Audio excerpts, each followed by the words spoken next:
Okay, good morning. It's morning here in SIC. We are still in the weird universe of no students, the ghost of students past. It's like a ghost town in here. And it's still kind of, hopefully I'll get a little bit more comfortable with this process. All right, so this video is remaining based on chapter 2. Somebody said yesterday that they thought I should be more clear about the page numbers in the book. So right now we're on page 13. I'm going to go over one part of page 13 before I get into ethics, ethical issues. So yesterday we actually started talking about ethical issues in tax, about taxes, tax havens, and tax minimization and hiding money offshore. So we're going to get into that more today. But first, I just want to highlight part of page 13. Page 13 has to do with Austrade, the Australian trade, Australia's governmental trade organization called Austrade. And one of the questions in your homework asks about what does Austrade do to support businesses to go overseas and expand. So we can imagine, if you're doing a company from Australia, maybe there were some of these schemes or plans that were part of the expansion of the company that you're working on. Maybe South Korean government also has some kind of schemes, government support for overseas businesses. So here, I'm just going to highlight a few things. You don't have to know all the terms in this page. You don't need to know what an export market. You should know that if you just read it. Export, market, development, grant. Grant means money that's given, right? A loan is money that has to be paid back, but a grant is just money that's given to support something. So if you were going to go and study overseas, you would much rather have a grant than a loan, because a grant is like a scholarship. Okay, so maybe you don't remember the term EMDG. It's not important, just know what it means, that the government supports companies that are trying to export. So what do? What can the government do? Well, they have a Chamber of Commerce in every country. So in Vietnam, there's an Australian Chamber of Commerce that's connected to the government of Australia to help businesses overseas. So what do? They can assist the business by providing information about the market research, essentially. Arrange meetings with potential clients and partners, so they can be there to as a liaison. They can have maybe a list of local companies who would like to do partnerships or joint ventures with an Australian company, and they would be able to link your company up with them, or perhaps just for distribution or something basic in terms of logistics, they would be able to support you. And then ongoing support and information. I'm sure they'll also be able to give you some legal support as well.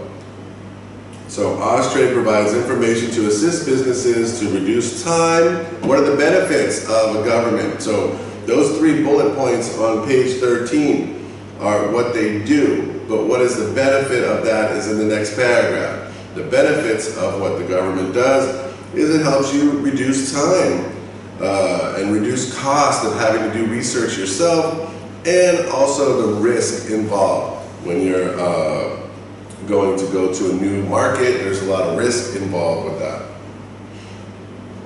And as you know, the more information you have, the less risk.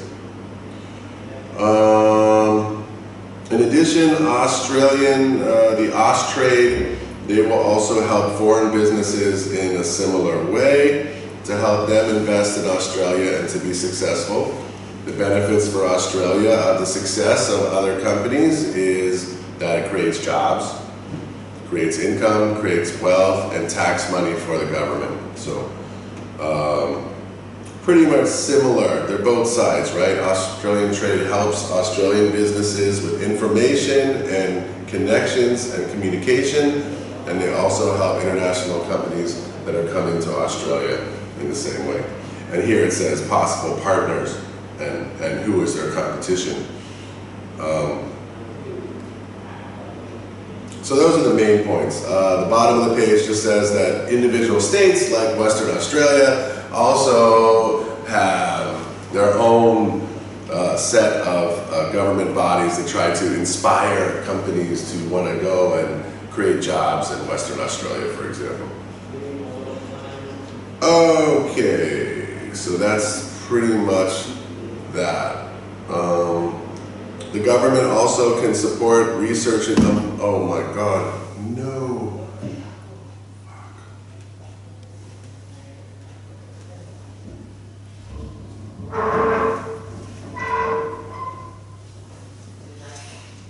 The government, I suppose, am I still on?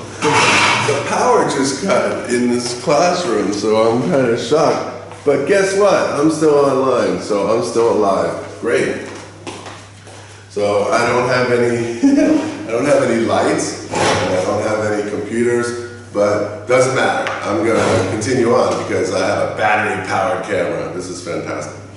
So anyway, the government can also support business by giving tax breaks, obviously. So they can give grants and they can lower taxes for companies who do research and development. That's on page number 14. I'm on page number 14 right now. One of the other things that we'll go into in detail is the government can also support companies that are exporting and importing by securing transactions and provide a certain kind of insurance that the money will be paid, right? Because one of the bigger problems in exporting to another country is the security of payment. So the government can help with that as well. So yesterday we talked about homegrown benefits. So I am not going to spend time on that today. So let's talk about some of the ethical issues. So yesterday, tax havens, hiding money from the country that you operate in order to lower taxes and to lower profits is obviously unethical because companies use the infrastructure from the country, right? The infrastructure is paid for. The education system that educates the students that will become your employees. The healthcare system that takes care of your employees and keeps them healthy and productive working for you. The roads and infrastructure, the telecommunications infrastructure. The internet was invested in by the government originally, right? Tax money went into creating the internet. Companies benefit from that, but yet they don't really pay back the society if they hide their money overseas. So, I always say that, the richer a company or a person is, the more they've benefited from the infrastructure and the laws that protect that money, and so the more that they owe society. So I think it's fair to say if a society allows your company to make incredible profits, then they should have to pay back to that society for that protection, right? There's other societies where you cannot protect what you earn. The banking system doesn't even protect it. So that's my view. All right, so that's one issue of ethics. We had it on the board before. Corporate responsibility for paying their taxes, that's one thing. So let's look at some other issues in global ethics. I'm at the bottom of page 14. It says global business ethics. Investors, consumers, governments and community, we'll call them stakeholders, all expect business to act ethically. It is not enough for a business to make a profit.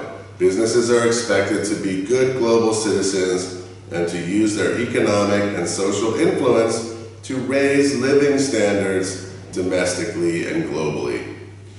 In a single country, the laws of that country can regulate business. The argument, of course, both ways is that business should just be focused on shareholder profits and that's their main goal and that's their main mission. Okay, I don't really have an argument with that. Should that be their main mission? I don't know, but if that's their main mission, it makes sense. It's logical. But in that case, they need to be regulated quite heavily to make sure that they don't eat all the other fish in the sea or destroy the sea. So I'm a believer in regulation. It doesn't matter to me what the goal of business is. I just don't think they can self-regulate. That gets to be a bigger issue on a global level, right? In our domestic, in our country, we can manage to make laws and enforce them and have punishment and penalties for companies that fail to be ethical. But in an international space, it's very difficult to be able to punish a company that acts unethically. So before I continue, I should highlight again the difference between offshore labor and outsourced labor. The problem is sometimes these phrases get confused and it's quite difficult, and they interchange them. They use outsourcing when they mean offshoring, or they mean offshoring, or they mean outsourcing, but they use offshoring. Technically, outsourcing is when you have a company who hires another company to produce something. So you don't manage those employees directly through your company. You pay a fee for a contract, and then whatever the manager of the company that you pay your fee to is responsible for delivery of their product or service that you order. But then you don't really have to manage those employees. You don't really care about you care that it's ethically done, but you really don't control those employees and they don't report to you. They report to their company. When you offshore labor, you either take labor from your own country, let's say Australia, and then you move your staff to go work in another country.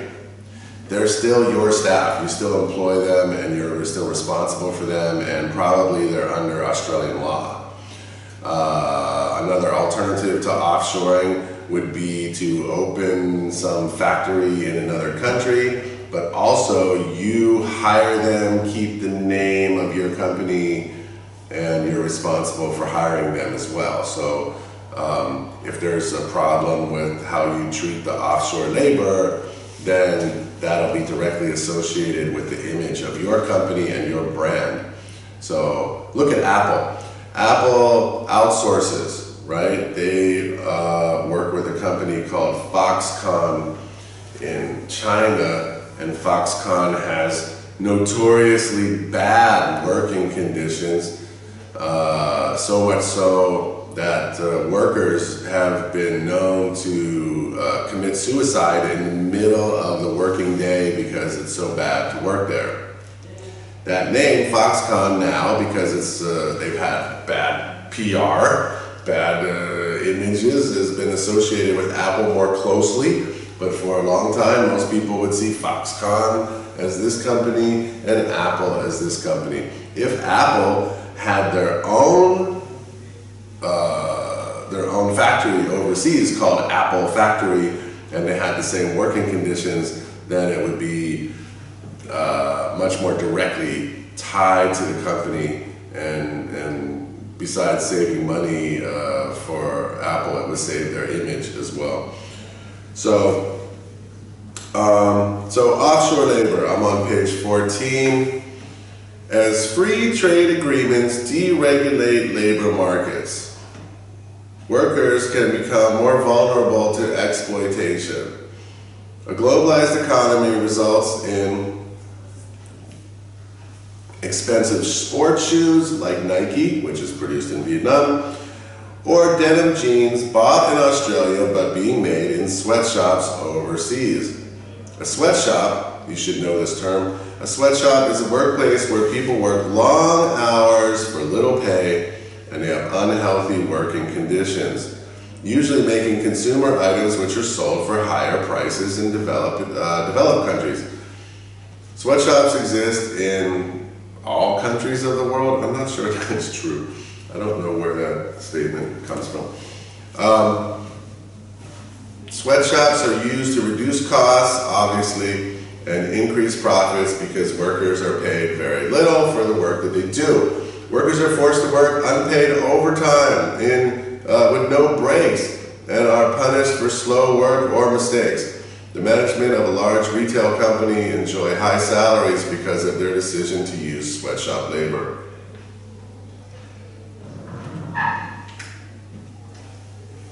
This is obviously an ethical issue, and again, it comes back to the responsibility of the company and how concerned they are with the public relations of factors that are affected by their use of cheap labor overseas in poor working conditions.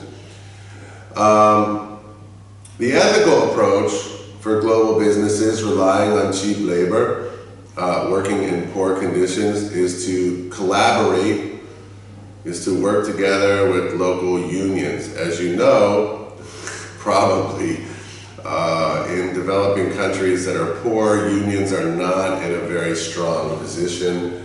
Governments don't allow labor to organize very well, and usually if labor is organized well, then salaries will be higher and producing in those countries will be less attractive to companies that are trying to save the most money.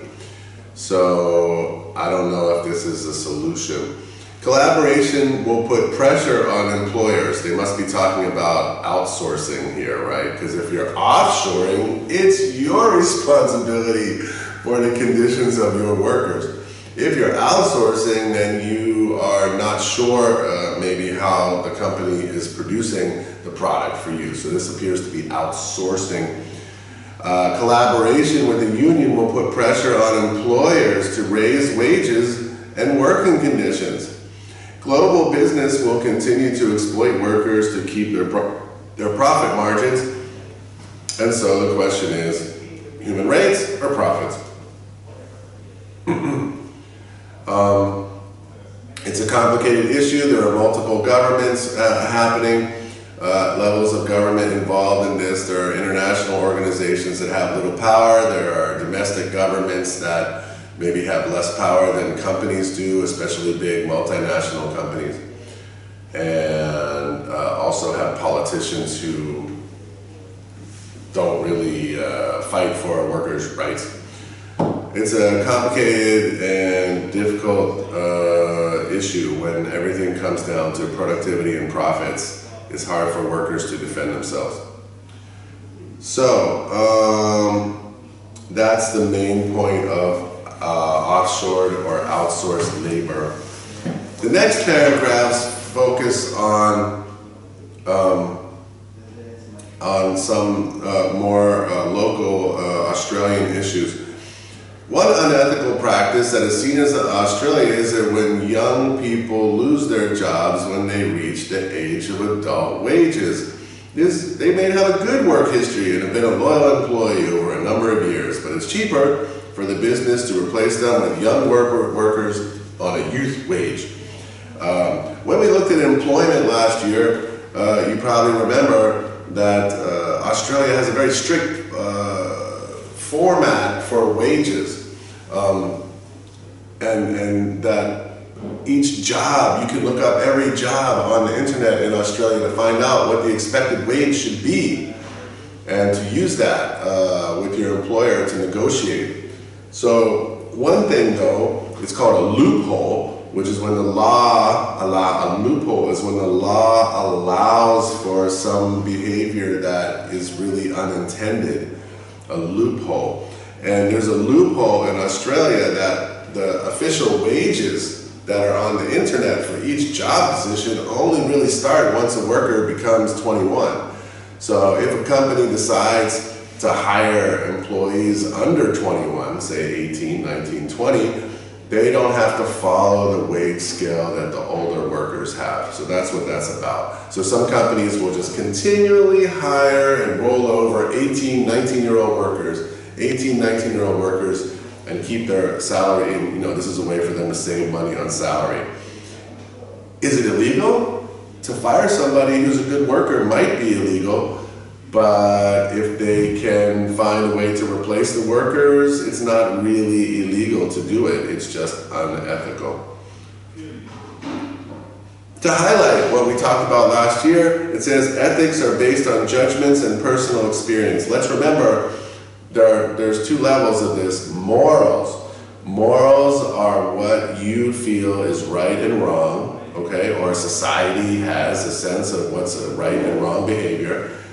And ethics is the behavior that you take based on the morals. So if you feel like you're doing something, if you have a bad feeling about it, probably it's unethical, right? Your ethics come down to your feelings based on what you know is right and wrong. So, continuing on, business owners, I'm on page 15, by the way. Business owners and entrepreneurs must widen their experience to understand global business. If a business uses offshore labor, it's a good idea for managers to visit the offshore partner and to see what the working conditions are themselves. There are some organizations, like you'll see, I think I mentioned it before, ISO, I-S-O, and you'll see this on buildings sometimes, ISO 9001 or 9002. That's called International Standards Organization. Their goal is to maintain or to give certification, stamp of approval to companies that have safe working environments. So if you're going to produce your product overseas from a developed country or Vietnam, and you want to use some form of outsourcing or offshore labor, you can check the factory to see that if it has the ISO 9000 approval, and that should give you some grounds to believe that it won't be a sweatshop and that it'll be an ethical place to produce your products. Okay, or you can visit them yourselves, but it's very difficult. We saw the Walmart video, a few people watched the Walmart video, and that one guy, he went to look at the working conditions in Indonesia, and he was very sad, and he reported back to his company that the conditions were awful, and the company fired him. So it's not easy to get through to a company that's making lots of profit. Part of doing business in a global marketplace is labor, jobs moving to other countries. But it also means that some skilled people will move to Australia.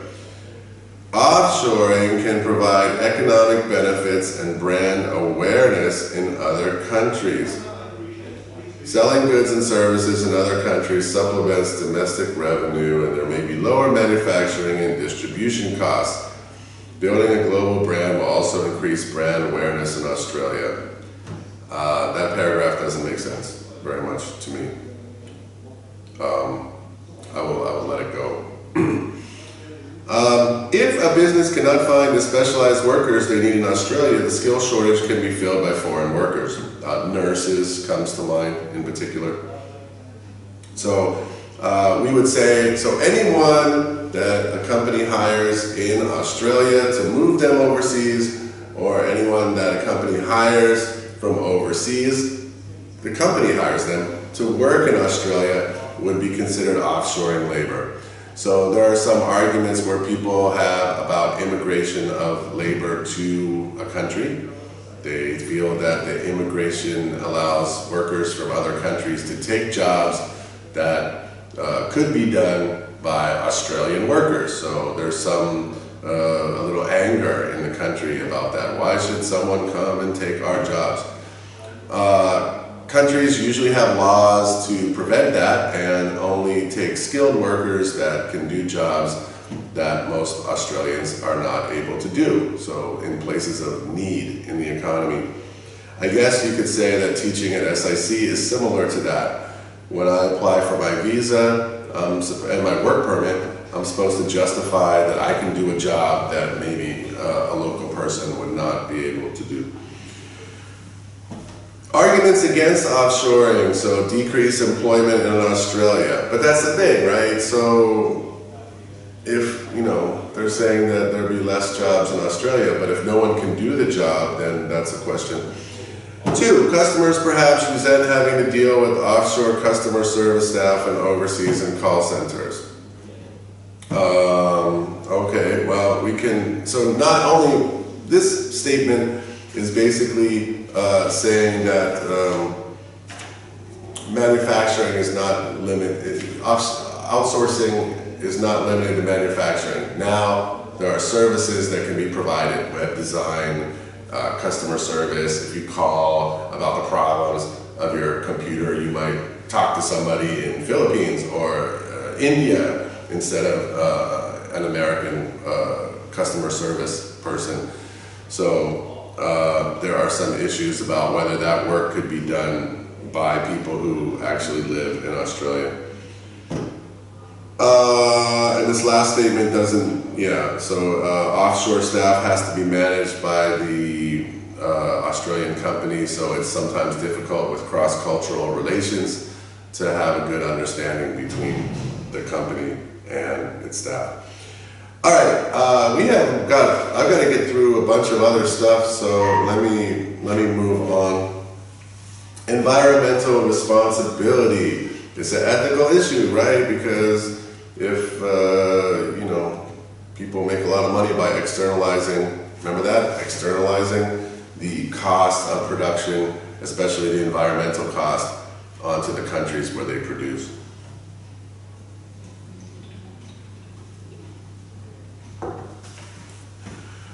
So there are definitely, if you remember the story of stuff, most of the waste and most of the pollution that comes out of a company comes from its production process, not from the packaging and not necessarily from the consumption. So we have to rely, most meaning like, more than 70 or 80% of the waste is in the production process. So we have to, find a way to, more than recycling, we have to find a way to regulate the production processes of companies. Last year we talked about PR. Many companies end up with bad public relations for polluting. For example, a river. Vidan company is famous in Vietnam for its pollution. Also, we had the Formosa company earlier, or last year, maybe 2 years now, that polluted the fishing areas near Da Nang, I think it was, and that created a huge blowback and anger and public image problem for that company. And I would be surprised if that company was still able to do business here. So companies need to either be regulated by local environmental standards, or they need to, and would be a better term, and they need to be responsible for self-regulating how much pollution they make. So I'm going to move past, we can talk about carbon footprints. That's how much CO2 a company produces. But I want to go to page 16. Okay, so if we're talking about self-regulation, it says on page 16, the motivation is not always altruistic. Altruistic means done only for the benefit of others. That's what altruism is. So if you're altruistic, that means you really do something without selfish motives. Business can benefit from being sustainable in the following ways. So it's not all altruistic. There's a idea about a win-win situation. So not only is doing something for the environment or protecting the environment good, it's a win for society and it's a win for the company. So what is the win? Well, if a company is more efficient and they recycle things and they leave less waste at the end of their production cycle, then they should actually be saving money in the end. They should be able to reduce costs. Theoretically, and this does not really apply to sweatshops, but theoretically, a company that has a good environmental record and good policies should have employees who stay loyal to that company because they believe in their, most people want to work for a place they believe that the company is doing good. So a green building that uses, this is a little bit too general. I think it should really, if I'm working for a company, I recognize that there's more than just the lights that need to be more efficient. It's my company's entire carbon footprint, for example. Is my company actually as efficient as it could be? Do they care about the environment? And if so, I would say that I would feel good about it. And as a worker, I would also, hope that my management would be responsive if I had a suggestion or we saw some way that we could make the operation less environmentally unfriendly or more efficient.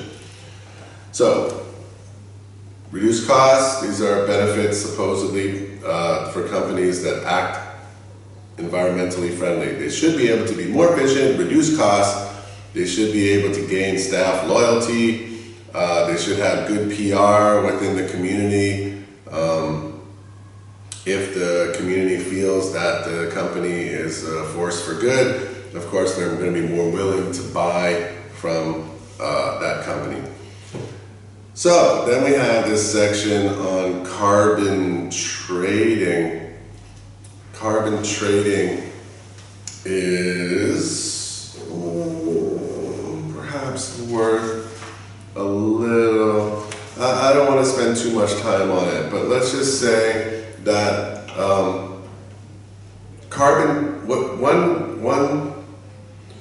one goal that companies, or one, let's say, plan or scheme that has been designed to help lower carbon emissions is to put a cap, in other words, a limit on how much CO2 a country can produce, right? So if you join up to the Paris protocols and international agreements on lowering greenhouse emissions, then your country has a limit of how much carbon you can produce. So within your country, you can allocate, okay, this is how much carbon we're producing. It's based on how much you produce now. So if you produce this much now, then you've got to lower your total carbon by 5%, let's say.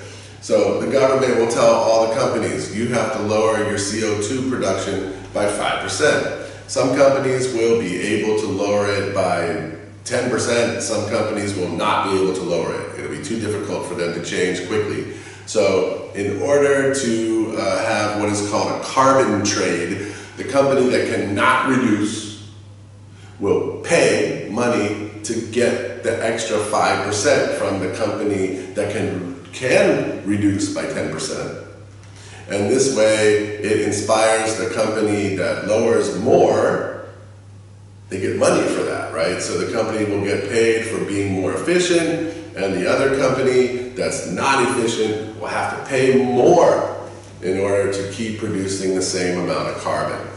So it's a trade. So there's a limit, and companies will buy and sell on a market the ability to either sell the lower carbon trading, the lower amount of, the lower percentage that earns them credit, and they can change that credit or exchange that credit with a company that cannot lower their CO2. That's the main point of the system. Hopefully, over time, every year, if they say, okay, 5% this year, 5% next year, 5% next year, the companies become investing in more efficient technology and find new ways to lower the amount of carbon that they're producing. So it's not a bad goal, but of course it's one of those situations where enforcement is tricky. So how do you measure how much carbon a company actually produces? So it's quite complicated. Okay, so I'm going to put videos up next week. I'm going to move on to page 17. There's a couple decent videos. One video has, pretty good presentation. It's the one at the bottom of page 17. It says ethical issues faced by international business. It's not bad. It's okay. The audio is not great. There's another one that has better, has notes within it. So I'll put both of them up there and you can use the notes for the other one. I would show it to you, but we lost power today, so we're out of power. I'm not sure how I'm gonna upload this video, actually. Okay, so a small case study in the middle of page 17 is about Western Australia. Off the Kimberley coast of Western Australia, an oil rig had an oil spill that lasted for over 10 weeks and pumped out over 400 barrels of oil a day, according to the company. The oil spill could have been prevented if correct planning and safety management was conducted. The oil company chose to try and save money and time by drilling multiple wells quickly and did not put a cap on the well that would have stopped the pumping if there was a spill. So obviously that's a PR disaster for the company, and you can imagine that that can work on an international level too. If a company like recently Boeing cut corners on their inspections of their new planes, the 737 MAX. If you look it up, if you put 737 into the Google search, it'll say 737 MAX scandal right away, because it's a horrible scandal. I mean, people really expect plane safety to be number one. And this kind of PR disaster, not only, so Boeing Corporation, this was the first month in their history that they had no orders for any planes whatsoever. People are terrified and they don't trust the company anymore to make safe airplanes. And this also has an effect on the reputation of the country. So people used to trust the United States production and say, okay, well, if something is made in the USA, then it must be, they must have laws that regulate these companies and make it so, so we can trust their products. But now we're in a situation where it's not, the whole country's public image is fallen because of this situation. And that reflects on other companies from the US. If I don't think a company is regulated, food safety, pharmaceutical safety, I start to wonder, does the government make them test their products, correctly? So these kind of issues are obviously, of concern to us as consumers, but they also, if you're a business and you're a country that regulates business, you have an interest in making sure that your regulation is effective, because it can affect all the industries from your country. One of the main reasons why we don't trust Chinese products, for example, or if I asked you, for example, would you rather buy a product from Korea or China? And you would say Korea, is because you trust the regulation of that country more than you trust the regulation in China. Now, China can produce fine products. The iPhones that you use, maybe 90% of the different kinds of phones that you use are produced in China. And so they can make quality products, but in that case, maybe we're trusting that Apple has more of an interest in the quality control than the Chinese government does. So it's not about the country, it's about the company in that situation. So they bring up outsourcing again. Maybe we'll highlight it for another minute or two. Outsourcing involves an organization identifying some activity that can be given to another organization. It's not just production. I can outsource my legal business to a lawyer, a law firm. I can outsource my market research to a company like Nielsen in another country that can give me market reports and market research that I don't have to do myself. But of course, manufacturing is one of the bigger reasons that people use outsourcing. Instead of a company maintaining manufacturing, so here's some examples. So I'm in paragraph 1, outsourcing. Instead, on page 17, instead of a company maintaining manufacturing, market research, administration, or customer service operations, they can be provided by a third party for a fee. Highlight, right? A third party, meaning another company. Outsourcing overseas is attractive, of course, because you don't have to manage it, right? That's the one thing. Because Australian companies can take advantage of lower pay and it says conditions, it's to say just the lower pay. Why are you taking advantage of the lower conditions? That's not unethical right there. A company can benefit from outsourcing because they're using a business that specializes in a particular function. So saving money is one great reason to outsource. Another reason to outsource is because someone's got more expertise, like a law firm or a market research company, than you do, right? They specialize in doing that. For you, you have to learn how to do that, so that's more expensive. And it's also something that's more difficult for you to do, and you may not do it as well. So in the best case scenario, you outsource work, whether in a domestic economy or globally, internationally, in order to save money, but also have someone who can do the job better than you. And that'll allow you to specialize and to focus on your main goals, which might be, as Nike, we said last year, Nike's 2 main core functions are design and marketing, right? So that's what Nike wants to focus on. They want to focus on endorsements, making relationships with football clubs and sporting events, and making deals to sponsor things. They don't want to spend time on how to make shoes, trying to hire workers for manufacturing plants. So that's one of the main benefits of outsourcing. So you can save money, hopefully get some expertise that you don't have, and also focus on your core businesses. So there's 3 main reasons that people outsource. So there it is. Lowering costs, management can focus on the core business. They avoid costly investments in technology. So if you outsource, you can find what is the latest, best factory who produces something, maybe the most environmentally friendly. Maybe you can source and look for environmentally friendly production that you wouldn't be able to do at home. Okay, so costs are also easy to manage. Why is the cost easy to manage with outsourcing? Because you're not paying the workers. You pay a flat fee. You make a contract, you say, I'll pay you $2 million for 100,000 pairs of shoes. That's it. You're done. So that's cost, you can predict that. You don't have to worry about, okay, we thought it was going to cost this much, and then it costed double. That happens all the time. So with outsourcing, you can lock in a price, which is a benefit.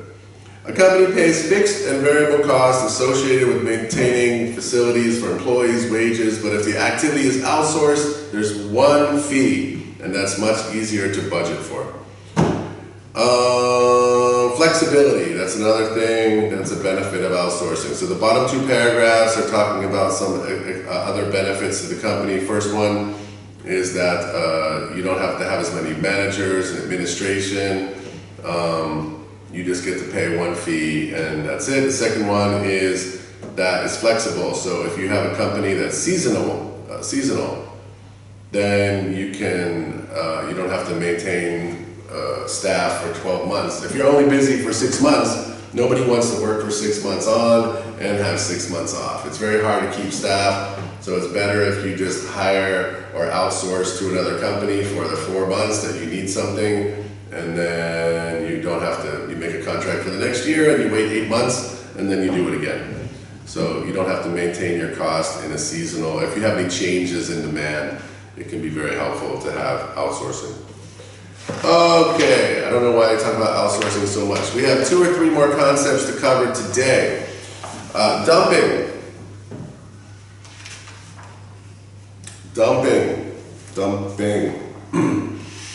What is dumping? Companies have different, so dumping is when, let me make a general statement first. Dumping is when there's extra product somewhere, or some producer overproduces, or there's some unsellable goods, and those products get dumped into another market. So it can, that can be very, that can create problems in a market in that situation. If lots of low-cost products fall into a market, then local producers will either have to cut prices or lower their production, and that'll affect their jobs, etc., etc. It'll have economic effects. So let's look at what it says first. I think we're only going to go on for another maybe 10 minutes. I will not be able to finish this today. I'll have to do it tomorrow. So countries have different regulatory policies or structures or systems. So that's how you think of that regime. Don't worry about the word regime. Countries have different regulatory systems covering product safety. Dumping involves selling products that are considered unsafe or unhealthy in countries that do not have the same product safety laws as the home country. For example, a product is deemed unsafe by Product Safety Australia and recalled or prohibited in Australia. So let's take a situation. So sometimes, we can imagine Vietnam. It happens to us. We cannot deny this. We get a lot of weird products sometimes. One day you're in the, especially in the convenience stores. One day you're in the convenience stores and you see Kit Kats. The next time you see some other Kit Kats. Oh, there's green tea Kit Kats. And the price is a little bit higher. It almost looks like it's special. Now I'm seeing other Kit Kats, milk tea Kit Kats all of a sudden. Okay, maybe that's something that people would like. But I would say that these are not based on marketing decisions that the Kit Kat company is making. This is some case where there were too many green tea Kit Kats or too many milk tea Kit Kats. Maybe they're perfectly safe. Maybe their expiration date is coming up quickly and they know that they have too much supply in Japan or wherever they were produced. And they're moving them to Vietnam to hopefully be able to sell them before they go out of date. That's not unethical necessarily because they're still safe. So that's okay. So a lot of products that you see in the convenience store that are temporary, they come here for a short period of time and then they go.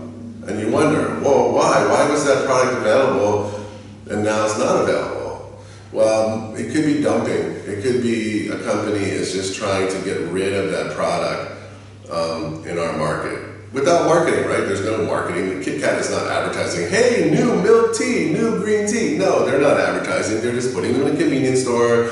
They pay for a location that's near the checkout and you see them and you're like, oh, okay, there's a new Kit Kat, great. But they're not really marketing it, right? They're not really pushing it. It makes you wonder why, was this a real marketing decision? So that's pretty okay, that's safe, right? We expect sometimes to get some weird products in Vietnam when there's extra products somewhere else. Fine, that's okay. But then we have situations where we get unsafe products and it's quite dangerous for us. On a personal level, 2 years ago, I used a deodorant product from an American company called Old Spice. Underarms, use it, put it under my arms. I had a terrible rash, but it wasn't really clear what was going on, right? I had this weird rash. It was on both arms. It was very weird, but it wasn't right there exactly. It was kind of different places. So I couldn't 100% say that it was, I didn't know what it was. I used 2 different deodorants too, so I wasn't sure what was happening. I thought I was gonna die. I felt like I was had some terrible disease. I went to doctors. I read on the internet and I put millions of lotions and creams and tried to figure out what was going on. I was paranoid. I thought I was going to die and I didn't tell anybody, and it was in my head for a long time. This lasted for months. Eventually I found one day it was kind of after the rash was kind of going away, and I didn't use deodorant for a week or some length of time. I was on holiday or I used something different, and I came back and I was on my way to work and I felt like it was getting a little better, but very slowly. I took this Old Spice again, put it under my arm, and immediately felt like a burning sensation into my arms. I ran, I cleaned myself. I was like, oh my God, what is this? I looked up on the internet. This company, Old Spice, had many lawsuits against it, and they had some chemical in that deodorant that was burning people's arms and putting some chemical rash into them. There was a lawsuit. People were, it was a $50 million case that was happening. And now I see, all this Old Spice deodorant is being poured into Vietnam by the company, right? The company's like, we have a lawsuit in America, so why don't we just sell it in Vietnam? And for a while you saw, Old Spice everywhere. It's a terrible product. I don't know if every flavor of this deodorant has the problem, but the ones that I see in the stores do. And that's terrifying, right? So dumping is can be something where first, maybe a company is trying to clear the inventory. That's not so bad. Maybe a company is trying to put an unsafe product in another country because they can't sell it and they don't want to destroy it. They still want to get profit from this bad product. So those are 2 reasons why dumping happens. For example, a product is unsafe in America and then they put it in Vietnam. The business now has the stock that they cannot sell in Australia, so the business will look to usually vulnerable developing markets overseas that have not banned the product because they don't know that it's bad, and then try to sell it there.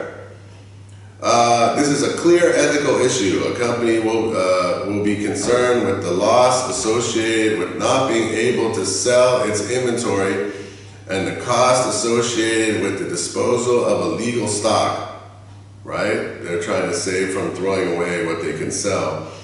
There may be an opportunity to sell the product overseas. Should a company then sell a product that's been unsafe in another country? Obviously not. That's an ethical dilemma. No, not a dilemma. I'm sorry, I'll explain that in a second. That's bad ethics. That's an ethical problem. An ethical approach would be to not dump the product and destroy it or make it safer or warn somebody at least that it's been unsafe in another country. So, let me talk about the word dilemma real quick because it's in 2 of your homework questions. A dilemma is when there are 2 choices and neither choice is great.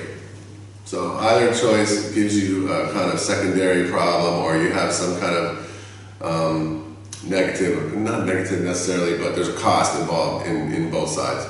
Now the cost could be, it's a trolley problem, right? Ethical dilemma, number 1 ethical dilemma, should I save the 1 person that I'm going to hit with the train by turning the train, but 3 other people will die? So what do? Should I kill baby Hitler? Ethical dilemma. So ethical dilemma, I'm a murderer, right? If I kill baby Hitler, I'm a murderer, but if I don't kill baby Hitler, maybe he kills millions of people. So what do I do? What is of course, assuming that babies are already, there's too many assumptions, but the idea is the same, right? It's like there's no easy choice to make, a dilemma. Let's call it a dilemma. Last thing I'll go through fairly quickly today is fair trade. Fair trade is the main emphasis of a fair trade system. is to have direct sales between the producer and the buyer. What happens in many developing countries, especially when you deal with commodity products, fruits, vegetables, maybe mining, maybe things that people mine for. Coffee, obviously, in Vietnam is a good example. So, and probably the most popular example. So what happens is when you have farmers, farmers are not really able to, in many cases, able to have direct relationships with the buyers of their coffee. So they rely on these distributors, wholesalers, and just general middlemen to handle the transaction, to deal with the buyer overseas. You have an overseas buyer, Starbucks. Then you have the farmer. Okay, and then you have these people. Maybe there's one, maybe there's two, maybe there's five. There could be a multiple level of people in the middle. And all those people take a profit, and where does that profit come from? Who loses profit from that? Usually the farmer. So what fair trade is trying to do is trying to create relationships where farmers basically organize together and become their own middle people. They do their own representation and they can interact with Starbucks directly. The obvious elements of that are useful are that it cuts out all those middle people who take money from the farmer.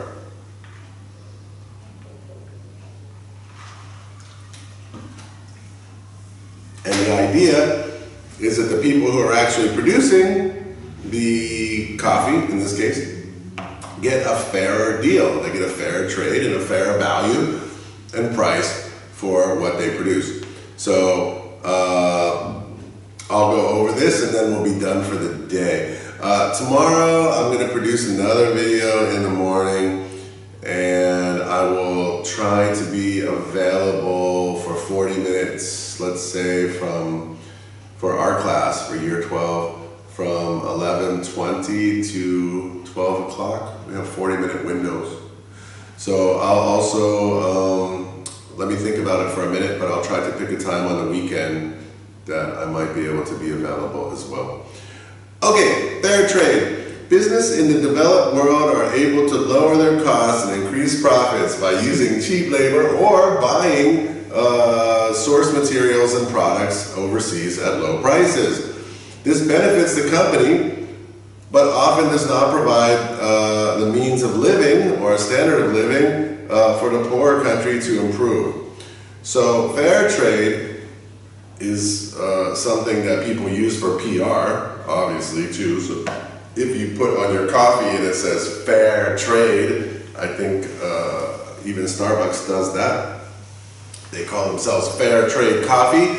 Then you feel good. You're like, yes, I'm giving more money and more profit to the farmers who made this coffee, because Starbucks, instead of relying on a middleman, actually sent one of their Starbucks people to Bun Mi Tuot or some coffee producing area, met the representative of the farmers, got them together to organize, or they were organizing already, made a deal to pay a higher price for that coffee to the local farmers, which is great. Now I feel better. I feel like the farmers are making a living wage, I get delicious coffee, and all those middlemen are gone.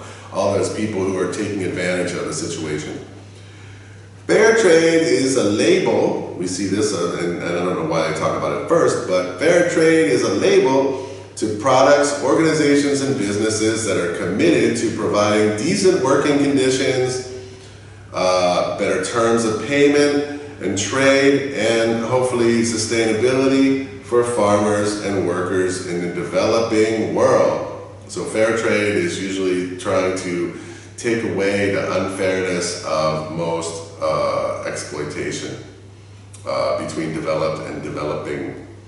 Fair trade is an organization that works to set fair prices for farmers and producers. to help them improve working conditions and also hopefully to educate farmers about some sustainable farming methods that will also help them produce more coffee and get more money that way too.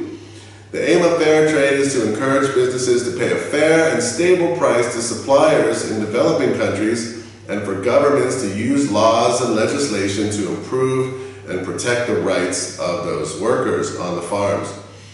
For a product to have a fair trade label, it must meet the international standards of fair trade. Now, I don't have my computer right now, so I'm not going to go through that.